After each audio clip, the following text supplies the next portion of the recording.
I call to order this meeting of the Nintendo Cartridge Society. My name is Patrick Ellers, and I'm here at this campfire with my co-host Mark Mitchell. Mark, how's it going? It's going great. Ooh, what a spooky night this is. Spooky night. We've got a full moon. It's Halloween. We've got to do what we do every Halloween.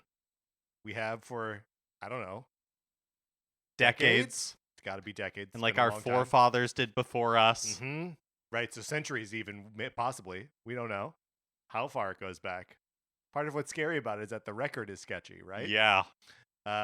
We're going to be sharing some scary stories from video games. Scary things from Nintendo games. Yeah. Which doesn't seem like it should be possible. Nintendo. The House of Mario. And yet. Yes, Mario generally a friendly fellow. Welcoming. Animal Crossing. Donkey Kong, he wears a tie. Yeah. All of these things very, very friendly, right? But there are darker corners of Ooh, Nintendo. in the shadows. That's right.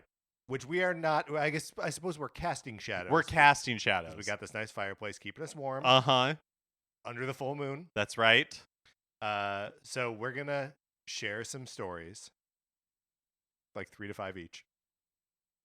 I think I have 4. I have 5. I actually have a 6th if it comes to that. But Mark, would you like to go first or would you like to go second? Let's see. I think it makes sense, since you have more than I do, it makes sense for you to go first. I think. Let's not think too hard about this. Let's not think too hard about this. It's too scary. No, we have to to think just, too hard about the math. I agree with that, and also we should just let the spirits take us. Yes. Right? So I'm going first. Yeah. And I wanted to start by talking about something that was newly frightening to me, even though it's from gaming's past. Submitted for the approval of the Nintendo Cartridge Society, I call this story The Gruesome Tragedy of Acceptance. This is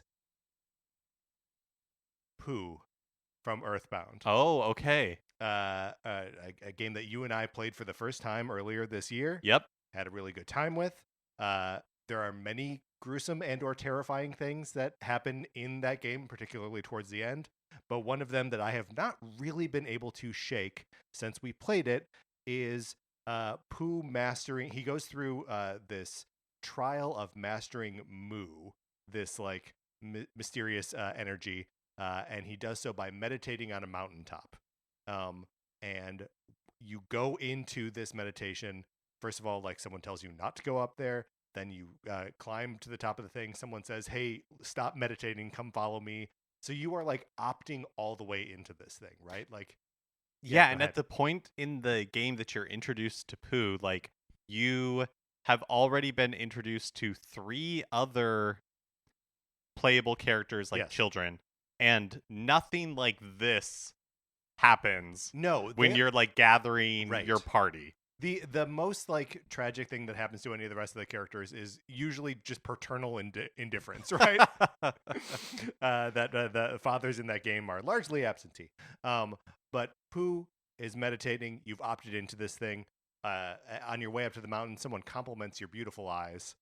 All of these things you have to keep in mind because he's meditating, trying to unlock this ultimate power when he's visited by the spirit of his ancestors. And the spirit of his ancestors says, "I'm going to break your legs. You will no longer be able to move. Do you accept this?" And you have to choose yes or no. You have to say yes to keep going. They break your legs. They tear off your arms to feed to the crows. Horrifying. They cut off his ears, which then renders the game silent. Like there's usually that little like as text fills up a text bubble.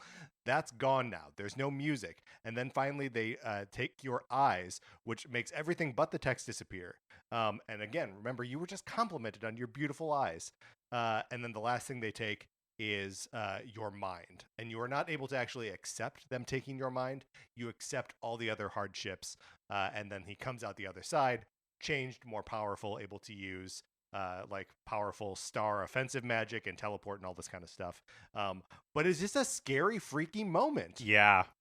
It is really, like you said, so stark Yes. and violent what is happening. And obviously, in the visuals themselves, it's not You don't see these things happen. right. But it's almost like the fact that the game is taking away you, the player's ability to hear when they take your ears and to see when they take your sight.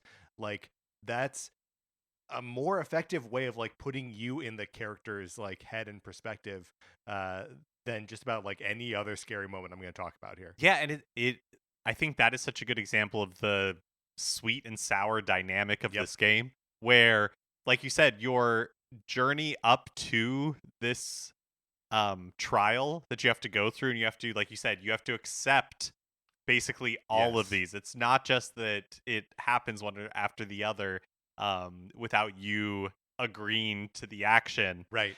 But on, like you said, on your way up, it's kind of like It's serene, kinda, yeah, yeah. exactly. Somebody's complimenting you on your how beautiful your eyes are, like all that kind of stuff. Yes. You have no idea what you're about to walk into as a Yes. player. Right. And you come out stronger for it. So, Mark, that is the gruesome tragedy of acceptance. Ooh, that's very good. Ooh, I feel like the breeze just blew through here. I Yep. got a chill. Rustled the leaves a little Uh-huh. bit, possibly in an inaudible way, depending on how how much Foley I feel like doing later. Well, I'm inspired by your selection of a moment from Earthbound, and I have a moment from Earthbound on my list as well. So I think I'll just go ahead and introduce it here. The tale No, of no, the no, no.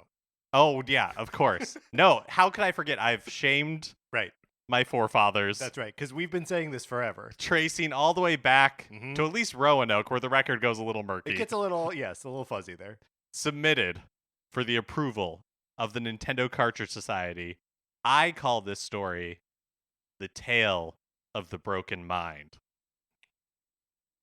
And this is all about, and I'm sorry to do this to us because it's been long enough that I can't 100% remember how we settled on the name, how to like pronounce the name of the villain, but I think we said Gigas, right? Gigas. Right. Yeah, I think that's where we came down as being the closest Mhm. to the truth that either of us will ever get. So at the that spoilers for the end of Earthbound, but at the end of Earthbound, you confront this embodiment of evil and chaos that is corrupting the world that is called Gigas. Or at least what is left of it. Yes, yeah, and it is, and so on your way into it, the world, basically you're like crawling through entrails. Like you're Yeah. like walking through, And it's not even really you, it's your souls in robot bodies that have been made to time travel, yeah, right? Yeah, Like, that's right. Crazy stuff happening at That's this point right. in the game, yes. Yeah, but as you like get closer and closer to the final confrontation with Gigas, it becomes very like body horror. Like you're walking through entrails, and maybe it's like a birth canal, like not kind of however Sure, you want to yes. interpret it. And then you encounter Gigas, and it's this formless, swirling, writhing in pain, just Yes. force. There's a moment at the beginning of the second season of Rings of Power where Sauron is like defeated and like becomes a sort of mess of angry black spaghetti that like lurches its way into like some mines and like reconstitutes, and that is exactly what Gigas is like at this point. Yes. He's a massive angry black spaghetti. Yes, and the way that it manifests in the game is it's like red and black swirls Yep. that have like a screaming face or skull or something that's really unsettling, that's Yep. like undulating in the background. And as you start like fighting it, first you have an encounter with like kind of your rival slash bully named Porky, who's been corrupted by Gigas through the course of the game. And then once he's defeated, Gigas basically loses control, loses its mind. Sorry, I did just want to jump in. It's Pokey, not Porky. Oh, Pokey. Yes. Loses its mind.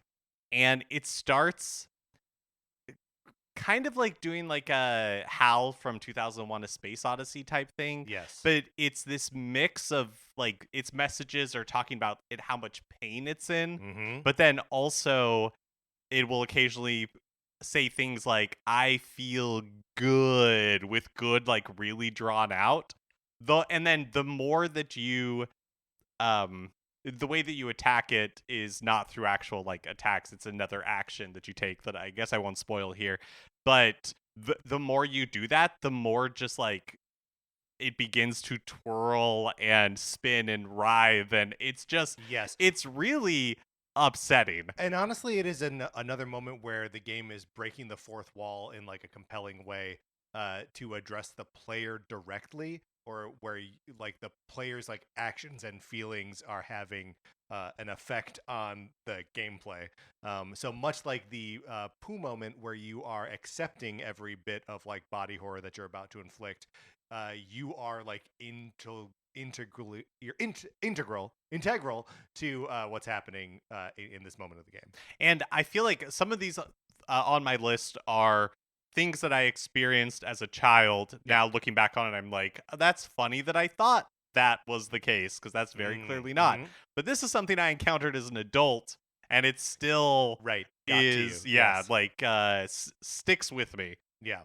That's a great one. I'm glad we got. I thought we were going to spend a little time talking about Earthbound tonight, because it's a narrative Nintendo experience that you and I both have pretty fresh in our heads and memories, and that like it was so like moving and affecting for us. Yeah, and what's so funny is we're talking about these moments that are kind of dark, but so much of that game has a lighter, nostalgic, like childhood feeling experience to it. Right. Well, and like that game is all about like the weird balance of like nostalgia and scariness and like and sadness. Like there's just a lot of what's true of being a kid is true about playing Earthbound as well. That's a good one. I can I'm prepared to submit my next story. This story comes from a book of many scary stories, all piling on top of each other.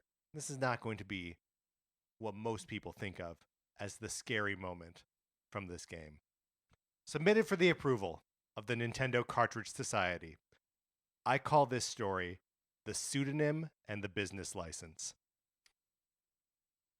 In Emio the Smiling Man, there is a moment where you meet up with Detective Kamihara at his favorite bar, run by this woman whose name is Mama Shoko, or at least that's the name that she goes by. That's like the name that she has adopted to run this bar. She, in a previous version of her life, had a run-in with the Smiling Man and survived. So now she's like, the world can't stop me, right? I'm gonna she's gonna have this business. She's gonna be successful. All this cool stuff. She's a great, super fun character. You don't get to spend that much time with her, but she hates cops, and she kind of like won't. She puts up with Kamihara, right? And she mostly is like kind of iffy on you, even though you're not a cop. You're still like a detective. And she puts a test to you and is like, "What's my real name?" My real name is not Mama Shoko. And you have to have checked her business license, which is hanging on the wall behind the bar, and then enter her name, which is Michio Miyashita. But it's an easy thing to miss and a harder thing to remember, because those aren't names that I had to look at it right now in my notes. And when you fail that check, she's like, she gets mad and is like, get out. And then you see for the first time ever while playing the game, a game over screen. And it all happens so quickly. Like, it's so abrupt. Like, she gets mad, she throws you out, and it's like fast paced in a way that most of the game is not. Yes. So in that, the lead into it, I still don't know if it's a bug or if it was intentional, where when she asks what her name is, and it brings up the prompt, and it's just like the Switch keyboard. Right. You have no way to go back and check what that name is. Then, Yes. and so I looked up a guide. I thought I had typed it incorrectly. I still failed. Yes. And it's such like an abrupt, like scary thing. Well, and because there's no other point in the game where there's a fail state, right? Right. It's just here. You see game over and you're like, wait, what? And you have that moment where you're like, when's the last time I saved? And you're like, this is a game in 2024. That can't be a question I'm actually asking. Right. But like there is a genuine moment of like, oh no. And she takes it back. She's like, no, I'm just kidding. Like you still have to get her name. But like, it's just wild that it throws this game over screen at you. Yeah. Which was a truly terrifying thing while playing that game. That's a very the hairs on the back of my neck just stood up. Ooh, that's a good one. I was just picturing myself doing it all over, and it was too much. Yes. It's almost too spooky. And of course, lots of scary moments from that game. Oh yeah, some very violent images. Mm-hmm. Maybe the only M-rated game we're going to talk about tonight. No, I have one on my list. You have one, okay. But yeah, definitely a memorable moment from MEO.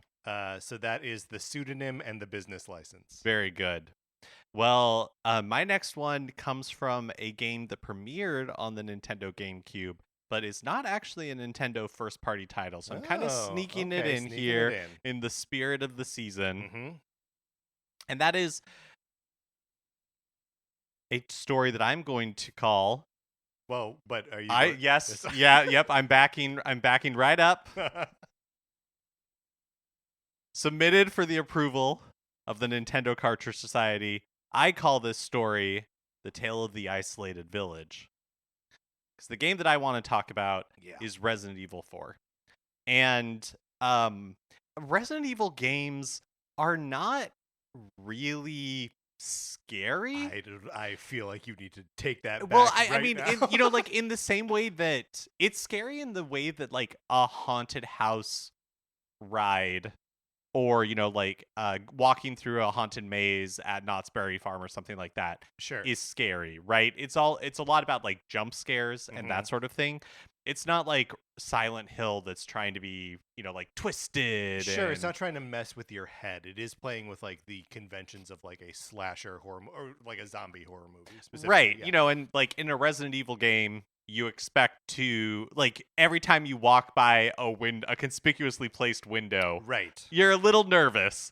I mean, what is the game going to throw at me? Right. If we were like taking a more like broad approach to this, I totally would have talked about the dogs that jump out at you in the hallway in Resident Evil 1, because that is just that sticks out in my head as like a forever scary thing. But as the game, like especially Resident Evil 4, I feel like the start of the game is so strong and leans into more the horror aspects. Yes. But the more and more it gets into it, like the Resident Evil lore is so silly. Yes. And, you get Ashley and like all that kind of stuff. Like the game kind of loses its edge, I would say. I agree. It's still a really fun game, but it just changes what it's doing. But in the very beginning, I remember booting it up and all I knew was the hype around Resident Evil 4. Sure. That it was a new take on Resident Evil. It's more like action based.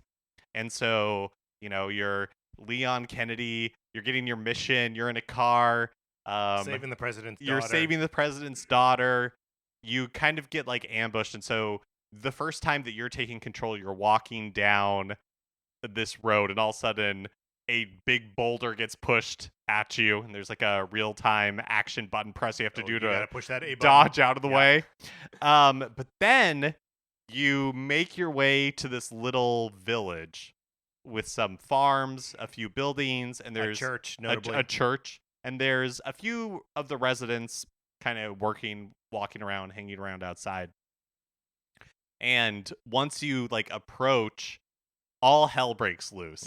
And it becomes, for me, like one of the most memorable moments in Resident Evil, but kind of in video games, where you are it's just wave after wave after wave. And you just need to of these villagers long enough. And you just need to last long enough. And this is where kind of the iconic chainsaw men appear for the first time. And this was something where like I died a bunch of times Yep. until, I was like, okay, I learned to like barricade myself in this room, but you are, the villagers are breaking in through the windows. Sometimes you're like, I'm doing a pretty good job at protecting this, and then chainsaw guy pops out, Right, and you like can't do anything against that Chainsaw that Guy. that whole experience I feel like is one of the great openings in video games. Yeah, and ends with that iconic Leon line where a bell rings and they all like walk away, and he goes, "Where's everybody going? Bingo." Oh, Leon. Oh, Leon.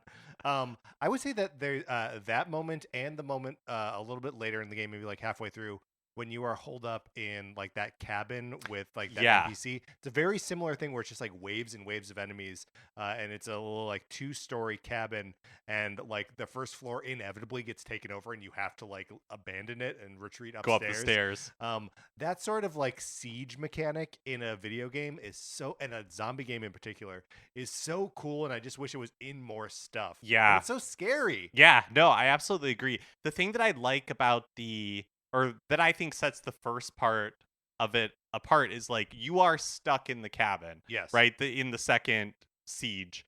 The game is like, no, this is where you are, and the hard part is, do you have enough resources? Right. Like, do you have what you need to survive? Whereas in the village, at least for me, in the beginning, I'm like, oh, should I be running around? Right. Should I Are be there other finding something here? places Yeah. that I should be going? Is there another way to approach this?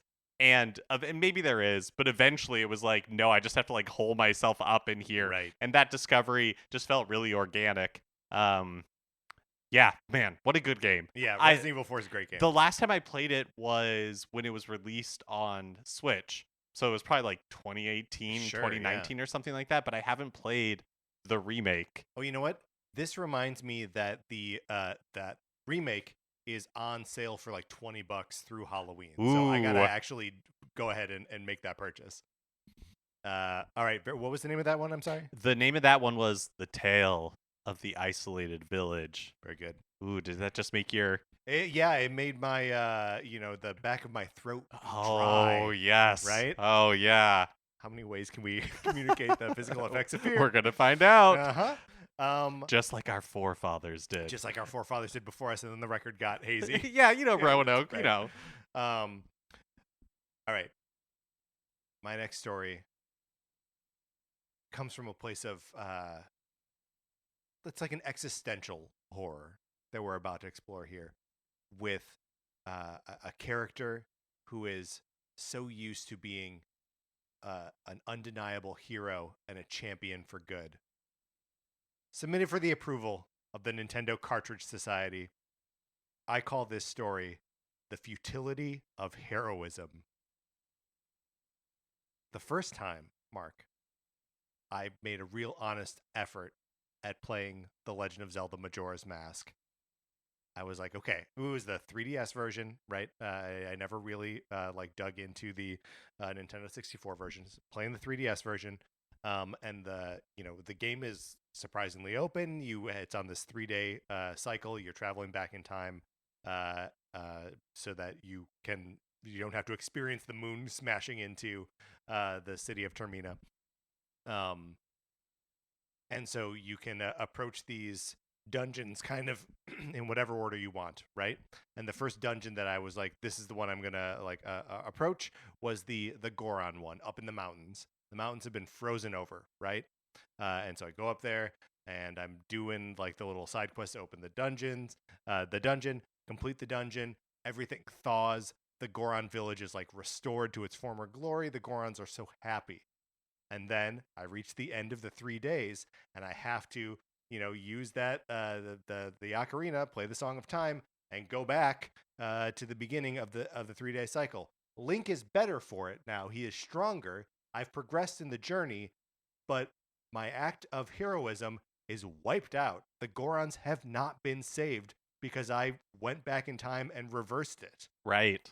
And it is one of the foundational heartbreaks of that game that keeps me from finishing it, where I'm just like, it doesn't matter how heroic you are, the good deeds that you do are not permanent.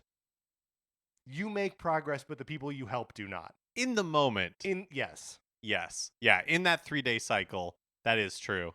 It is uh yeah, I've never really thought about it that because you had mentioned before that bums you out about the game. Yes. But I never thought about like when you said Link gets stronger, and it's like, "Oh yeah, he benefits from all of this." Like every Yes, time every like single time, he's right. leveling up. He's like Bill Murray. Uh-huh. He levels up every time he goes through. He learns how to play the piano. Yeah. Right. Yeah. That is a bummer. Yeah, this is what I'm saying. And it's like it's obviously like the hook of the game, and it's part of what makes it cool. But it's also part of what makes it like sad and frustrating for me to like tackle that game, and why I think never been able to go back to it. Mm-hmm. Someday we'll run out of games to play on NCS, and we'll have to play Majora's Mask. But Remind me what the title of yours? The Futility of Heroism. Ooh, that is good. Can I this is not on my list, Mm. but can I piggyback off of that? Because this is what you were talking about, and that title makes me think of another thing in Zelda that is that Are we going to fits. submit this for the approval of the Nintendo Cartridge Society? We certainly could. Okay, let's hear it. Okay, submitted for the approval of the Nintendo Cartridge Society. I call this story The Futility of Heroism Part 2. Okay. And what I want to talk about in the Legend of Zelda is Skyward Sword. And the whole premise of Skyward Sword is that this is like the first time Right. that a Link is having this adventure with Zelda, and it's like the foundational Hyrule story. And so It's like the creation myth. yeah, for, and like for Ganon Zelda. and Yeah. Ganondorf are not the big bad. Big bad is something called Demise. Mm-hmm. And at the end, you defeat Demise. But he's like, I'm gonna be back. Here's the thing, you cannot actually Yes. rid this world of me. Right. Like, you may have defeated me today, but I will continue to come back. And that really struck me when I was playing the HD version Yes. in 2021. And it's just like evil keeps returning to Hyrule. Like it is an inevitable cycle. Yes. But there are two other inevitable cycles, and they are Link and Zelda, right? Like that's the thing about it, where it's like the persistence of evil, but also the persistence of good. To meet it. Played by Zendaya, of course. Zendaya's Meechit. Yeah, no, I agree that is a scary concept of like, sure, you got me for now. I will always be able to come back. And that's the thing that makes that so scary is that you were also then like immediately afterwards, Link says goodbye to Fee, right? Right. And that's like that is a goodbye where you're like, and we know she doesn't come back, right? There's a I won't. I was about to spoil something from Echoes of Wisdom. The end of that game is very fun, and I liked it. But yeah, that Link will have to grow himself again. Will have to become more powerful again through new and surprising means in order to defeat the same evil over and over again. Ooh, it just feels like somebody dropped a ice cube in my belly button. Yeah, and my toes are curling. Should I go again? Yeah, sure. Okay. So this is actually not a first person perspective story. This is one that I'm going to be borrowing from Sarah's experience in the last couple of years playing video games. Submitted for the approval of the Nintendo Cartridge Society. I call this story The Ballad of Tarantulas and Scorpions. Sarah fell head over heels in love with Animal Crossing New Horizons, right? And just like so many of our stories with that game, it was, deep pandemic, hadn't been seeing people for a long time, and she was just like, playing on the island. I had already like built out it was already like a 4-star island by the time she started playing. So like she was really just like at her, she could do whatever she wanted in the game. And made the island like super fun and great, and it was very fun to share that space with her. However, because the game is so gentle, right? And so just like, especially in that state, whereas like she didn't have to pay for anything, right? Like the museum was done. There were bridges and staircases all over the island. Like it was just, I had done all of the hard work. The only obstacles that she ran up against were the occasional appearances, first of tarantulas and later of scorpions when the seasons changed. This occasional insect that would chase her, attack her, and knock her character out. And there were times that I would be in the other room and I would hear her scream because a tarantula or a scorpion was chasing her down. They're wily little fellas. They are wily fellas, but like, if it gets you, you fall down, you wake up in your house. Like, it's fine. Really, zero negative consequences from getting knocked out by a tarantula or a scorpion. But they terrified Sarah. So, well, they're like in the same way that we were talking about Emio. They are surprising. yes. Like the music sting when one's aiming for you. Yes. Yeah. It's Like you said, it's so gentle that the contrast Mhm. is pretty stark. That's really cute. That's really fun. I can feel my eyeballs getting scratchy. Oh, and my armpit hair is braiding. Mhm. Yep. All traditional signs of being frightened. We don't know what happened on Roanoke. Yeah, we don't. When we never will. We never will. Okay, my next one. I'm gonna be honest. I struggled with the name for this. Okay. Because I knew that you, as a musician, as someone who studied like music theory, I went through a number of title changes. Okay. As I doubted myself more and more, so I settled on something that I think is pretty inoffensive. Is this like the tale of the judgmental co-host? Is that what it is? This is a safe space for you to submitted try things, for the Mark. approval of the Nintendo Cartridge Society. I call this story The Tale of the Barking Piano. Yes, very good. But it was originally called The Tale of Fear in C minor. I like that too. All right, so Super Mario 64, a Mhm. game that I was familiar with, obviously, but was not a game that I had a ton of personal experience with, that I particularly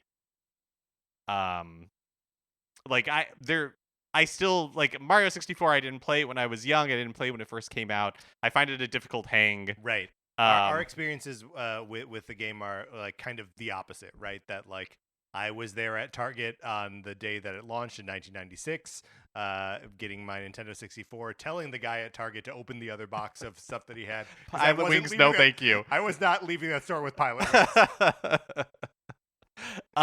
Yeah, and you know, like I tried with the DS version when that came out. It really wasn't until the Super Mario 3D All-Stars celebrating Mario's 35th anniversary in 2020 was released that I played through Super Mario 64. And even at that point, I got the minimum number of stars that you had to get to defeat Bowser, and 70. I have not gone back to the game since then. But there was a moment that I was unprepared for. I didn't realize that you experienced this this particular jump scare fresh. Yeah, in Big Boo's haunt, there's like, you know, like a mansion that you explore. Yeah, I don't know how I had no familiarity with this. Incredible. This wasn't like a moment that I had seen on YouTube or really heard people talk about. So in Big Boo's haunt, you know, you're just exploring the mansion and there's this room that is empty. There's no enemies or anything in it.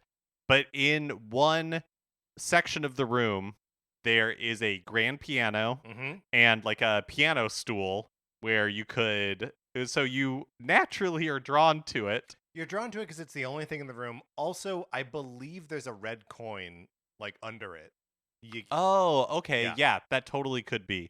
And when you like approach it and get close to it, that's when you learn that the thing has teeth. like the top of the grand, like And the it's lid. alive. Yeah, it's alive. It has like teeth. It starts kind of Chomp, chomp, chomp, barking at Yeah. you and chasing you, and it can do a lot of damage Yes. if you get caught up in it. And you can't damage it. Right. And as it's chomping, so like it's the normal sound of, like you say, kind of like barking and like the opening and closing of like a wooden door. But there's also just like piano chords, just like clang, clang, clang. There's really discordant stuff. Yeah, the whole music in this area is very really discordant and like atonal and kind of strange. One thing that because watched some YouTube video of this, and in the Nintendo DS version, on the bottom screen in the Nintendo DS, there's a world map for all the levels, so Sure. you can like see where you are. And one thing I had never noticed before, it's kind of difficult to see in this particular screenshot. Yeah, show it to me. But down in the bottom left there, like the room itself is kind of shaped like a piano. I like that. I like that. No, that piano is fantastic. I will just do a little like quick tag on here, submitted for the approval of the Nintendo Cartridge Society. I call this story the tale of the scary eel, being another just experience with a Super Mario 64, where you're just like, I'm just out here, I'm just doing Mario stuff, running around or swimming around, and oh my god, there's a giant eel in Jolly Roger Bay.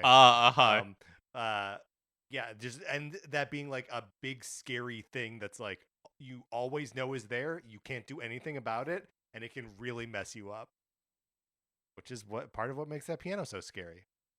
Mark, have I told you about this piece written by Lamont Young, like a contemporary of John Cage's? We're not going to do a 433 in this episode because that's not what we do for these episodes. But there's a Lamont Young piece where a pianist needs to bring a bale of hay out to a piano and offer it to the piano. And the performer has to wait while the piano decides whether or not it's going to eat the bale of hay. And if the piano decides to eat the bale of hay, no one may leave until the piano is finished. Those are the entire instructions for the piece. I don't think we've talked about it before, but I like that better than Punxsutawney Phil seeing his shadow, deciding whether there's going to be more winter or less winter. Right. I feel like we should start doing this instead. We should start doing this Lamont Young piece that I don't know the name of. Yeah, I think it would be good. Who determines whether the piano wants to eat the bale of hay or not? Probably the mayor of Punxsutawney. Probably. Punxsutawney. Not Punxsutawney. Jeez, that'd be a cool band name. Right, or like the Ashton Kutcher spinoff where he pranks people. Okay, no, I'll go now for real with my my ears are wiggling. Oh yeah, I can see that. Yeah. Ooh, my shirt is like the wrinkles are unwrinkling. No, I can see your wrinkly shirt unwrinkling as we talk. My next story comes from a game that I arguably talk about too much. Has an outsized impact on this show for the impact it has had on the Nintendo library in general, or to any Nintendo fan who isn't me. Submitted for the approval of the Nintendo Cartridge Society, I call this story The Tale of the Last Survivors of Planet Argonia. Okay, so Star Tropics, right? You spend, I don't know, the first 6 chapters of this game, maybe like 10 hours of gameplay, on various tropical islands, chasing your uncle. There's some like vaguely sci-fi, or not sci-fi, but like vaguely fantasy, vaguely like haunted stuff happening. But for the most part, it's like a grounded-ish story until you catch up with your uncle, and he is like studying this like smashed up spaceship escape pod, and he's like, oh yeah, by the way, the reason I've not been around for you to hang out with me, or for me to hang out with you, is that I'm helping these like alien refugees from the planet Argonia who've been hunted to the point of extinction by this ancient evil alien named Zoda. The game takes this like hard turn from like a sort of relaxing tropical adventure story to like, a refugee crisis. Refugee crisis with like outer space aliens and like there's like a version of Zoda that kind of looks like the xenomorph from Alien. There's some scary stuff here at the end of Star Tropics. Also comes with an insane difficulty spike. The game gets so much harder right at the end when all of these new elements are introduced. And I remember as a kid feeling like I was understanding Star Tropics. I knew what I was in for. And then it like boom was changing and was also way harder. And that was a very scary thing for me. Yeah, I feel like at least two of the entries on your list are when games make hard left turns, like unexpected left turns. Yeah, no, it's true. I mean, there's something about a game like settling into a like feedback loop of like, here's what you put in, here's what I give back to you, and when they change that, I'm like, what? Right? I yeah. can't deal with rules being changed, I guess. Yeah, especially like that late in the game. Yeah, it's like the end of it. Someday, I'm gonna muscle my way through Star Tropics. Oh my god! I just feel like I've got to do it. Is that true? Someday. Okay. Forever is a long time. Forever is a very long time. That's right. Yeah, but I would like to. I would like to really give it a good, honest try again. Well, Mark, even you suggesting that makes my the bottoms of my shoes tingle. Oh yes, and my teeth are straightening. It's all good things happening for me now, and there's something spooky about that. Yeah, that is very spooky. Okay, I think I'm on my last entry here. Okay, great. My last story, and this one, I don't know if other people shared this experience, but it's one that really got me as a kid. Submitted for the approval of the Nintendo Cartridge Society, I call this story The Tale of the Hazardous Light Fixture. So, okay. In Super Mario Bros. 3, in World 5, the game, like halfway through World 5, you enter this sky tower. And basically what it does is it takes you from the ground level of World 5, and then you end World 5, like the second half of it takes place in the clouds. And it's more than half, right? Like it's the second part of the level is, I also feel like this is where the game like jumps in difficulty, is within World 5, kind of with that tower. And so, the game occasionally does things like this. Like in World 2, the desert world, there is a pyramid level that looks like a pyramid, and you on the world map, and you enter it, and it's a level like any other, but this is the only place where you see this kind of like tower on the world map, and it transports you to a different area when you get to the end. I think the implication being that like you've climbed all the way up this tower, for sure, which extends into the sky. Yeah, absolutely, because like the layout of the level itself is all heading up, until you reach the very end. And there are a few spaces in worlds or like levels in Super Mario Bros. 3 where you will enter these kind of like transition rooms where there's no enemies there. It's usually just like a pipe moving into another pipe, and maybe there's like a background or like something like that. But in this and the Sky Tower, I feel like just has a different feeling from any other level in the game. The Sky Tower does like seem to be interested in representing a real space in the world, right? That it is a tower that connects the ground to the sky, right? So like you are sort of like going up individual levels, and then like maybe the implication is that like when you go into one of those transition rooms that you're like going upstairs or like accessing some like higher level of it. And there's thwomps, and there's those little thwimps. And what are the like electric balls? I don't know if they have a name. I'm sure they have a name, but I don't know what they are. Those electric balls that move in a circle. But they don't have like a face or anything. They're just like moving around. But in one of these transition rooms, it's the blue blocks that kind of like build up the base. You have two pipes, one you come out of, one you're going into, and then with some like columns in the background and just kind of like a simple black like rock pattern in the back. And in there are two hanging lights. But and as an adult now, I look at it and it's obvious that they're meant to be light fixtures. Yeah, but they seem weird. As a like 5-year-old encountering this for the first time, and for many years after, in my head they were nooses. Yeah, I sure. thought it was just this I like get that. weird liminal space in this weird sky tower that like nothing else in Super Mario Brothers 3 is like that. Right. And there's just room where you This just is pass where- through Yes. two nooses. Right. This is where Iggy does public executions.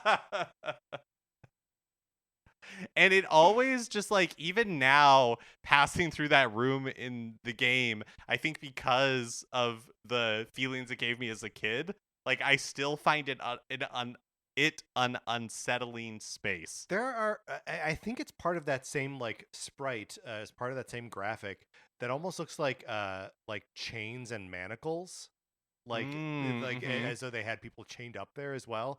I totally get what you mean. That like, it's just a scary space. And you're like, what is this tower for? Yeah. You know, there's no boss at the end. There's no boss at the end. There's also no like block that you hit to get like the mushroom, flower, or star. The level just sort of ends. It really is just this weird like transition space. And it's just a brief moment in the game. You could pass right by it, but it had a real effect on me. Yeah, no kidding. Man, Mark, just hearing about that story makes my tongue wet. And I just got a Venmo transaction for $150 from a spooky, mysterious mystery force. I'm actually going to recall that.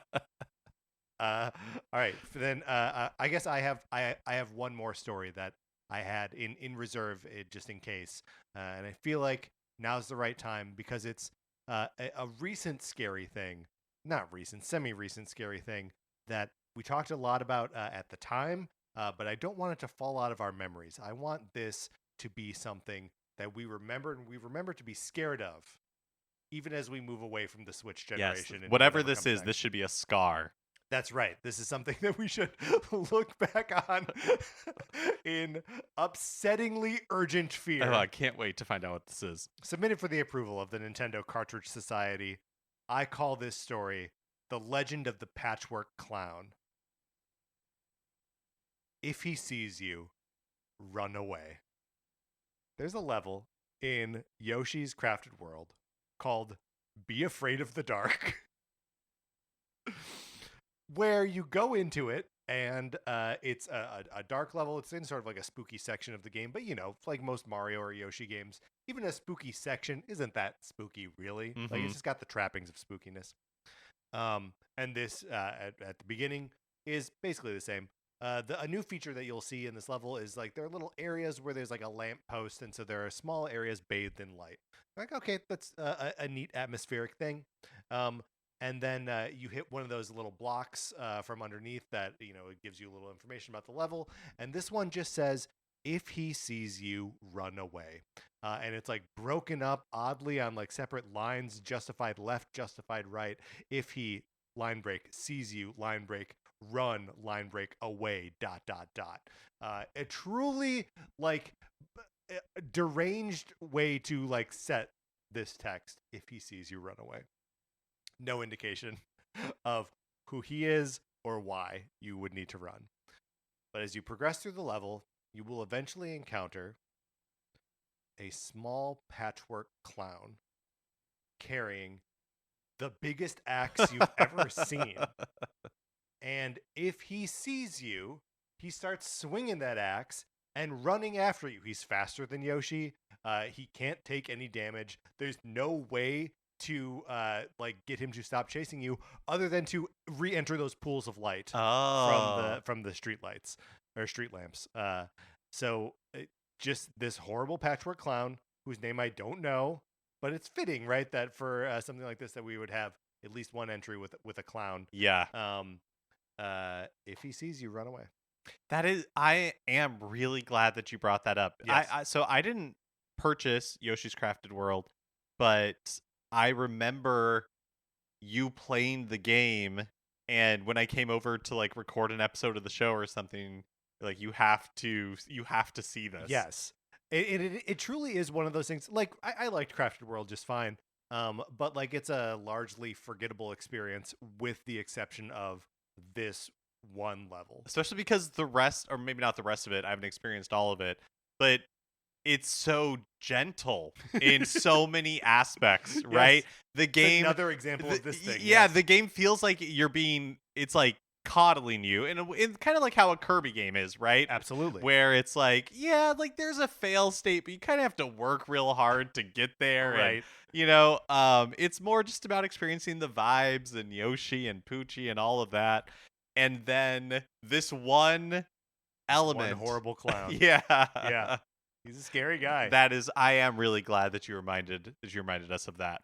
Well, all right. We've submitted a bunch of stories here, hopefully for the approval of the Oh Nintendo yes, Cartridge and Society. oh my goodness, in the spookiest way possible, my cuticles are all cleaned up. And in the spookiest way possible, my cuticles are also all cleaned up. Oh my gosh! Just as the forefathers foretold. That's right. We do have some records from just post Roanoke Right. that we got it. Okay, well, that is going to do it for this special Halloween episode of Nintendo Cartridge Society. I think we would love to hear if you have stories that you would like to submit for the approval of the Nintendo Cartridge Society. You can send those to Nintendo Cartridge Society at gmail.com. Or you can use that email to reach out to us, and I'll send you an invitation to hang out in our Discord, where people are talking about Nintendo stuff basically all the time. So get in there if you're not already. Thank you so much for listening. Thank you to our 16-bit patrons, Connor McCabe, Patrice Millette, Kyle Seaborn. You're all honorary members of the Nintendo Cartridge Society. So you can approve these stories or not, I guess, is what we're saying there. Anthony DeLuca made our logo. Our theme music is usually provided by 8-Bit Betty. You can get more of his music by going to 8bitbetty.com. For my co-host, Mark Mitchell, this is Patrick Ellers saying thank you for listening.